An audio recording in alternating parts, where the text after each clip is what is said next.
සුබ දවසක් කියනවා දුවේ පුතේ ඔයාලා සියලුම දෙනාට මගේ YouTube channel එකට ඉතාමත් ආදරෙන් පිළිගන්නවා. මම කලින් simple present tense වාක්‍ය හදන්න දුවලා පුතාලාට කියලා දුන්නා. අද අපි ඒකෙම කතා කරන්නේ simple present tense වල සිංගියුල්ල ඒක වචන ඩස් එක දාලා ප්‍රශ්න අහන්නේ කොහොමද? ඒවට උත්තර දෙන්නේ කොහොමද? නැහැ කියලා කියන්නේ කොහොමද කියන එක. මේකත් හරිම විශේෂ පාඩමක් දුවේ පුතේ. අපි එහෙමනම් කාලේ නාස්ති නොකර කතා කරමු. කලින් මගේ වීඩියෝ එක බලලා ඉන්න ඕන මේ වාක්‍ය සිම්පල් ප්‍රසන්ට් ටෙන්ස් වල හදන්නේ කොහොමද කියලා. එතකොට ඊට පස්සේ තමයි අපිට ප්‍රශ්න අහන්න පුළුවන්. ඔව් කියලා උත්තර දෙන්න පුළුවන්. නැහැ කියලා උත්තර දෙන්න පුළුවන්. හොඳයි අපි කතා කරගෙන යමු අද. පළවෙනි වාක්‍ය මම ගන්නවා he eats rice. අපි කතා කරා he කියන්නේ සිංගියුල ඒක වචන නවුන් එකක්. එතකොට eat කියන එකට s එකක් එකතු කරනවා. එතකොට he eats rice. ඔහු බත් කනවා. දැන් අපි මේක ප්‍රශ්නයක් අහනවා ඔහු බත් කනවද? කොහොමද අහන්නේ?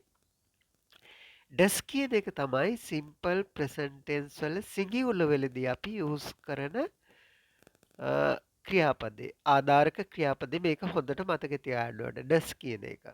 එතකොට does එක මුලට දානවා. එතකොට does he eat rice? ඔහු බත් කනවද? හරිම ලේසියි පුතේ. does he eat rice? හැබැයි මෙතෙන්දී එකක් මතක තියාගන්න ඕන මේ වාක්‍යයේ does කියන එක කොහේ හරි තියෙනවා නම් ක්‍රියාවේ අගට s එකක් දාන්නේ නැහැ. ඒක හොඳට මතක තියාගන්න ඕන. does කියන එක වාක්‍යයේ කොහේ හරි තියෙනවා නම් ප්‍රශ්නයක් අහනකොට හරි නෙගටිව් එකේ හරි does තියෙනවා නම් අපි ක්‍රියාවේ අගට s එකක් දාන්නේ නැහැ. does නැතිනම් ක්‍රියාපදයේ අගට s එකක් දානවා. හොඳට මතක තියාගන්න ඕන. හරි. අපි මේ කතා කරන්නේ ඒක වචන සිංගියුල්. එතකොට does එක තමයි යූස් කරන්නේ. does he eat rice? එතන eats කියලා s එකක් හිමෙන්නේ නැහැ. does he eat rice? ඔහු බත් කනවද? එතකොට කවුරු හරි ඔහු බත් කනවද කියලා ඇහුවොත් අපි උත්තර දෙන්න ඕන ඔව් ඔහු බත් කනවා. කොහොමද කියන්නේ? yes he eats rice. අන්න එතෙන්දි ක්‍රියාවේ අගට s එකක් එනවා. එතෙන්දි කොහෙවත් ඒ වාක්‍යයේ does එක නැහැනේ පුතේ. ඒක නිසා yes he eats rice. ඔව් ඔහු බත් කනවා. ඒක තමයි affirmative form එක. does he eat rice? question form එක ප්‍රශ්නයක් අහනවා. yes he eats rice. affirmative form එක ඔව් කියලා උත්තර දෙනවා. දෙවෙනි අවස්ථාව. තුන්වෙනි අවස්ථාව නෙගටිව්. අපි කොහොමද කියන්නේ? නැහැ. ඔහු බත් කන්නේ නැහැ. කොහොමද කියන්නේ? no he doesn't eat rice. does not කියන එක තමයි එතන එන්නේ. doesn't කියලා අපි කෙටියෙන් කියනවා. no he doesn't eat rice. එතන does එක තියෙන නිසා does එක සම්බන්ධ වෙලා තියෙන නිසා eat එකට s එකක් එන්නේ නැහැ. ක්‍රියාපදයට s එකක් එන්නේ නැහැ. ඒක හොඳට මතක තියාගන්න ඕන. ඔච්චරයි මතක තියාගන්න තියෙන්නේ. no he doesn't eat rice. ඉතින් මේවා කියවලා හොඳට පුරුදු වෙන්න ඕන. මම කලින් කිව්වනේ does he eat rice? ඔහු බත් කනවද?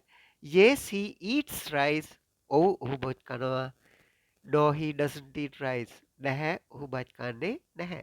හරිම ලේසියි පුතේ. ඔච්චරයි මතක තියාගන්න ඕන. හරි අපි ඊගාවට බලමු මේ හතරවෙනි අවස්ථාව නෙගටිව් ක්වෙස්චන්. නැහැ කියන අර්ථයෙන් ප්‍රශ්නයක් අහන්නේ කොහොමද? ඔහු බත් කන්නේ නැද්ද? දැන් සමහර වෙලාවට මෙහෙම අම්මා තාත්තා එහෙම දෙපාරක් තුන් පාරක් බත් කන්න කියනවා. කන්නේ නැතිනම් කොහොමද අහන්නේ? ඔයා බත් කන්නේ නැද්ද? එයා බත් කන්නේ නැද්ද? ඔහු බත් කන්නේ නැද්ද? එහෙම අහනවනේ. එතකොට කොහොමද අහන්නේ? does කියන එක වෙනුවට doesn't කියන එක මුලට දානවා. doesn't he eat rice? එතනත් does එක සම්බන්ධ වෙලා තියෙන නිසා eat එකට s එකක් එන්නේ නැහැ. ක්‍රියාපදයට s එකක් එන්නේ නැහැ. ඒක හොඳට මතක තියාගන්න. එතකොට doesn't he eat rice? ඔහු බත් කන්නේ නැද්ද? doesn't he eat rice? ඔහු බත් කන්නේ නැද්ද? එතකොට අපි කොහොමද කියන්නේ? ඔව් ඔහු බත් කන්නේ නැහැ. yes he doesn't eat rice. ඔව් ඔහු බත් කන්නේ නැහැ. එහෙම නැතු ඔහු බත් කනවා නම් කොහොමද කියන්නේ? no he eats rice. අන්න එතන එතකොට does එක සම්බන්ධ නැහැනේ. එතකොට ක්‍රියාවේ අගට s එකක් එනවා. no he eats rice නෑ. ඔහු බත් කනවා. does එක එනවා නම් කොහේ හරි වාක්‍යයේ එතෙන්ට ක්‍රියාපදයේ අගට s එකක් එන්නේ නැහැ. does එක නැත්තම් affirmative form එකේදී අපි s එකක් එනවා ක්‍රියාවේ අගට. එච්චරයි හොඳට මතක තියාගන්න තියෙන්නේ මේ simple present tense ඒක වචන වලදී මතක තියාගන්න. එතකොට ආයසරයක් බලමු අපි ප්‍රශ්නේ. doesn't he eat rice? ඔහු බත් කන්නේ නැතිද? ඔව් ඔහු බත් කන්නේ නැහැ. yes he doesn't eat rice. නැහැ ඔහු බත් කනවා. no he eats rice. අන්න ඔය විදිහට තමයි හතරවෙනි අවස්ථාවේ නෙගටිව් ක්වෙස්චන් අවස්ථාවේදී අපි ප්‍රශ්න අහන්නේ. ඔව් කියලා උත්තර දෙන්නේ නැහැ කියලා උත්තර දෙන්නේ. මේ ටික හොඳට බලන්න පුතේ වෙනස්කම් කොහොමද කියලා හොඳට ඉගෙන ගන්න. හරි. ඊගාව එක බලමු අපි. Nimal brushes his teeth every day. මේ අපි කලින් හදපු වාක්‍යම තමයි අපි ප්‍රශ්න වලට හරවලා උත්තර දෙන්නේ. ඔව් කියන එකනුයි නැහැ කියන එකනුයි දුවලා පුතාලා හොඳට මේ ටික ඉගෙන ගන්න පුරුදු වෙන්න. නිමල් brushes නිමල් බ්‍රෂ් කරනවා his teeth every day. හැමදාම දිනපතාම නිමල් ඔහුගේ දත් මදිනවා. එතකොට ප්‍රශ්නයක් අහනකොට මොකක්ද අපි කරන්නේ? does එක මුලට දානවා. does Nimal brush his teeth every day? එච්චරයි. does Nimal brush his teeth every day? මෙතෙන්දි මතක තියාගන්න තියෙන්නේ මොකද්ද? does එක එනකොට ක්‍රියාවේ අගට අර s එක හරි s හරි දාන්නේ නැහැ. එච්චරයි. does Nimal brush his teeth every day? Nimal දිනපතාම ඔහුගේ දත් මදිනවද? එතකොට ඔව් කියලා උත්තර දෙනවා නම් දෙවෙනි අවස්ථාවේදී affirmative කොහොමද කියන්නේ? ඔව් නිමල් දිනපතාම දත් මදිනවා. අන්න එතෙන්දී affirmative form එකේදී අපි es එකතු කරනවා ක්‍රියාවේ අගට. එතකොට does එකක් නැහැ පුතේ වාක්‍යයේ. ඒක නිසා එතෙන්දී අපි es එකතු කරනවා. එච්චරයි හොඳට මතක තියාගන්න. එහෙම මතක තියාගන්නකෝ.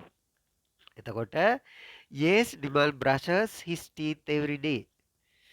yes Nimal brushes his teeth every day. ඔව් නිමල් දිනපතාම ඔහුගේ දත් මදිනවා. නැහැ කියනවනම් කොහොමද? no Nimal doesn't brush his teeth every day. නැහැ නිමල් දිනපතාම ඔහුගේ දත් මදින්නේ නැහැ. එතකොට no Nimal doesn't brush Nimal මදින්නේ නැහැ his teeth every day.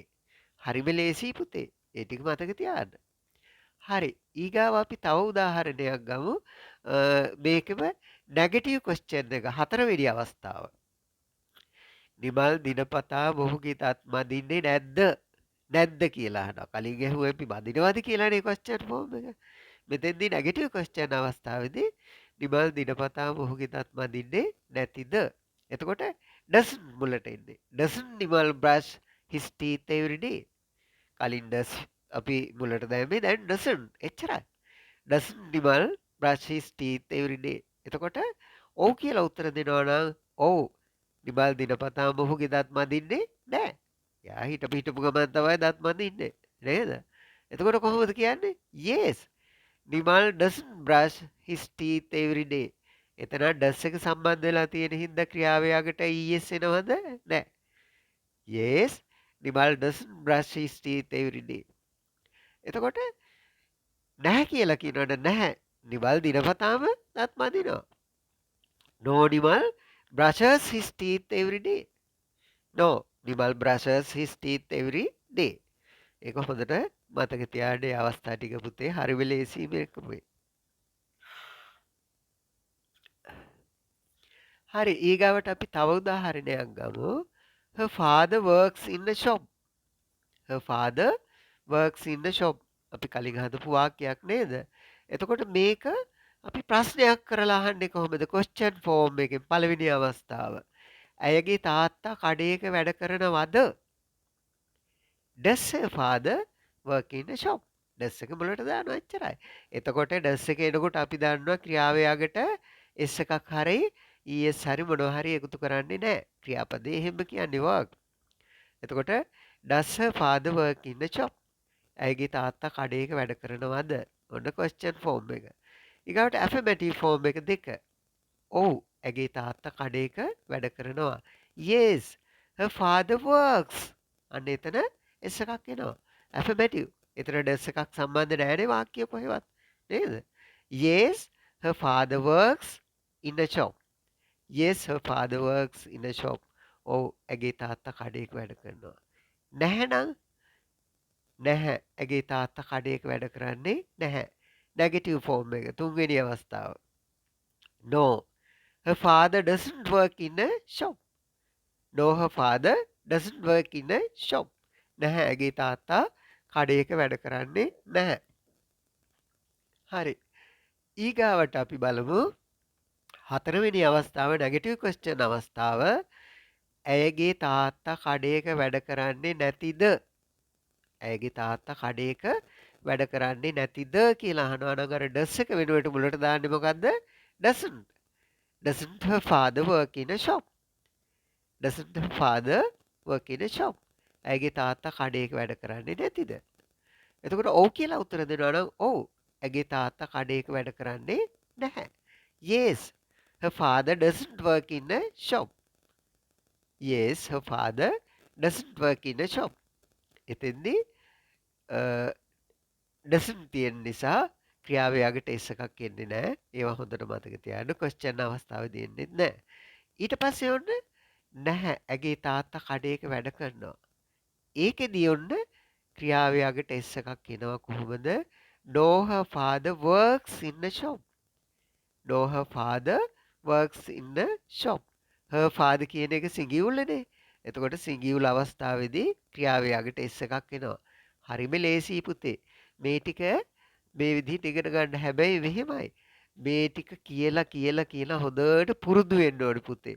වරද්දා ගන්න හොඳ නැහැ. ඔයගොල්ලෝ දැන් ගෙදරදී අම්මට කවදාවත් තාත්තා කියලා කතා කරන්නේ නැහනේ. තාත්තට අම්මා කියලා කතා කරන්නේ නැහනේ. ඒවා වරදින්නේ නැහනේ. ඒ වගේම පුතේ මේ නෙගටිව් වල, ඇෆර්මටිව් වල, ක්වෙස්චන් වල, නෙගටිව් ක්වෙස්චන් වල මේවා පොඩ්ඩක්වත් දශමයක්වත් වරද්දන්නේ නැතුව අර අම්මා තාත්තා කියලා හරියට කතා කරන්න වගේ මේ ටික ඉගෙන ගන්න ඕන. මම ගොඩක් ආදරෙන් කියන්නේ දුවේ පුතේ මේවා මේ විදිහට වරද්දන්න නැතුව මුලින් ඉඳලා හොඳට ඉගෙන ගන්න. තව ඉදිරියට ගොඩක් අමාරු දේවල් ඕගොල්ලන්ට ඉගෙන ගන්න වෙනවා. එතකොට මේවා මුල ටික වරද්දා ගත්තොත් ඕගොල්ලන්ට ඉස්සරහට යන්න බෑ. මේ ටික හොඳට පුරුදු වෙන්න 10 15 සැරේ කියලා හරි මේ වීඩියෝ බලලා හරි හොඳට පුරුදු වෙන්න. මතක තියාගන්න දුවේ පුතේ ඕගොල්ලෝ අපස උසස් පෙළ කරලා හොඳට ඉගෙනගෙන ඉංජිනේර කෙනෙක් වෙන්න, ડોක්ටර් කෙනෙක් වෙන්න, ලෝයර් කෙනෙක් වෙන්න වගේ හයි এডুকেෂන් ලෙවල් එකට ගියාම විශ්වවිද්‍යාලයේදී පුතේ තියෙන්නේ සම්පූර්ණ ඉංග්‍රීසියෙන් පොත් තියෙන්නේ. ඉංග්‍රීසි මීඩියම් තමයි ලෙක්චර්ස්ලා එක සිංහල අකුරක්වත් නැතුම් කරන්නේ. හොඳට මතක තියාගන්න. ඒක නිසා මට මතකයි මම මොරටු විශ්වවිද්‍යාලයේ ඉගෙන ගන්න කාලේ එකම එක සිංහල අකුරක්වත් නැහැ. එතෙන්දි පුළුවන් අය ඉගෙන ගන්නව බැරි අය නිකන් ඉන්නවා. ඒක නිසා එතෙන්ට යන්න මුල ඉඳලම අද ඉඳලම හිතට ගන්න පුතේ මම හොඳ ડોක්ටර් කෙනෙක් වෙනවා, මම හොඳ ලෝයර් කෙනෙක් වෙනවා, මම ඉංජිනේරුවෙක් වෙනවා, මගේ අම්මා තාත්තගේ සිහිනේ සැබෑ කරනවා කියලා අද ඉඳලම හිතට අරගෙන හොඳට ඉගෙන ගන්න පුතේ. හොඳයි. අපි තවත් වීඩියෝ එකේ ඉක්මනට එමු. සියලුම දෙනාට තෙරුවන් සරණයි. ගුඩ් බයි කියනවා පුතේ.